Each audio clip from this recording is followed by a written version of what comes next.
Assalamualaikum warahmatullahi wabarakatuh. Kami dari kelompok 1, saya Ayuna Diva sebagai moderator dan saya akan menyampaikan tentang belajar efektif dan efisien. Dan perkenalkan lagi rekan di samping saya. Aku Melani Putri. Saya Siti Nursaria. Saya Siti Nursaria. Iya, saya Deviani.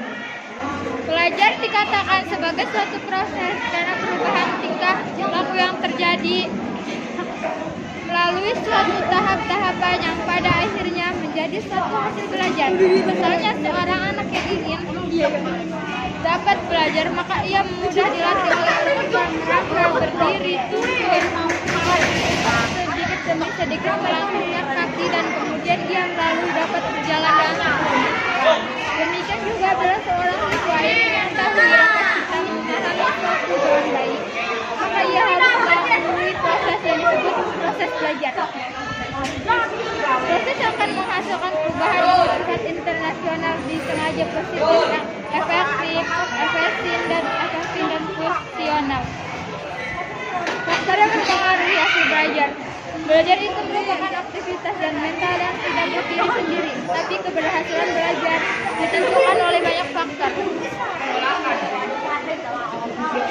Faktor-faktor itu bisa berasal dari dalam diri sendiri, faktor internal dan faktor dari luar. Faktor dan faktor tersebut diantaranya kondisi internet, fisik, jasmani. Artinya apabila secara umum kondisi seseorang apabila dikatakan sehat, maka akan mempengaruhi aktivitas dan hasil belajarnya. Misalnya, siswa kondisi sakit secara tiba-tiba terjadi sakit kepala, sakit perut, siswa sedang melayani perawatan operasi kepala, amandel, jantung, paru-paru, kecelakaan lalu lintas, dan sebagainya.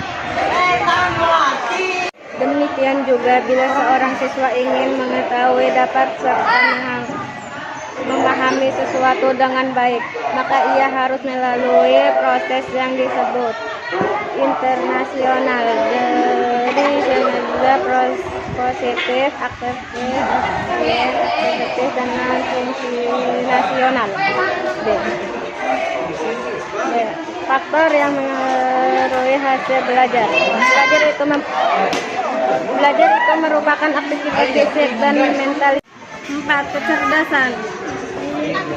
Faktor kecerdasan ini juga sangat mempengaruhi aktivitas dan hasil belajar seseorang. 5. Minat. Minat juga menentukan aktivitas dan hasil belajar seseorang. 6. Motivasi adalah dorongan yang ada dalam diri sendiri untuk mencapai suatu hasil tertentu atau suatu perbuatan akan membantu kita dalam belajar karena kita tinggal membaca dari media itu sehingga kita sudah tinggal memahami hal tersebut. Ini juga butuh kita cari sesuai yang akan kita pelajari. Untuk sumber belajar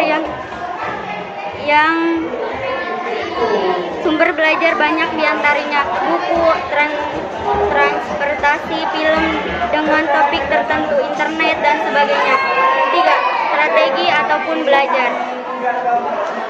Strategi belajar efektif sangat penting untuk mencapai presentasi belajar yang ingin dicapai. Berikut adalah beberapa strategi dalam belajar supaya efektif dan efisien, diantaranya C. Strategi belajar efektif dan efisien. Berikut beberapa hal yang harus diperhatikan untuk mencapai belajar efektif dan efisien, diantaranya 1. Siapkan buku. Materi pelajaran yang akan dipelajari kumpulkan dengan rapi di atas meja belajar. 2. Mulailah pembelajaran buku paket atau buku catatan untuk jam pertama dan seterusnya. 3. Jangan terlalu lama membaca buku pelajaran, upayakan sekitar 20 menit. 4. Pahami setiap alinea materi yang dipelajari. 5. Catat hal-hal yang penting dalam buku Anda. Jika belum dimengerti, maka tanyakan pada guru ataupun teman yang mengerti. 6. Untuk pelajaran yang kita menggunakan rumus-rumus, cobalah sambil berbicara sendiri layaknya seseorang guru. Ketika berdiri di depan kelas. Hal itu untuk menguji beberapa persen Anda menguasai materi yang dipelajari. 7. Untuk pelajaran ekses peta, menggunakan rumus-rumus supaya Anda tulis rumus-rumus tersebut pada folio karton Manalia DCB.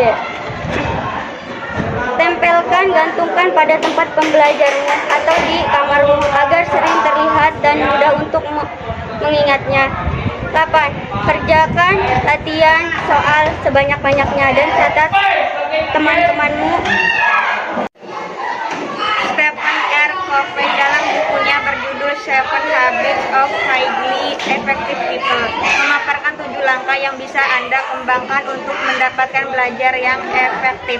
1. Bertanggung jawab atas dirimu sendiri merupakan tolak ukur sederhana. Anda sudah berusaha menentukan sendiri prioritas, waktu, sumber-sumber terpercaya dalam mencapainya. 2. Pusatkan dirimu terhadap nilai dan prinsip yang kamu percaya.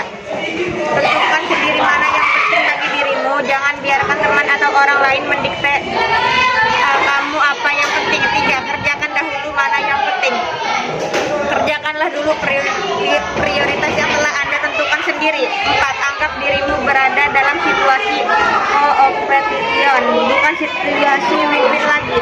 Competition merupakan gabungan dari kata cooperation, kerjasama, dan competition, persaingan.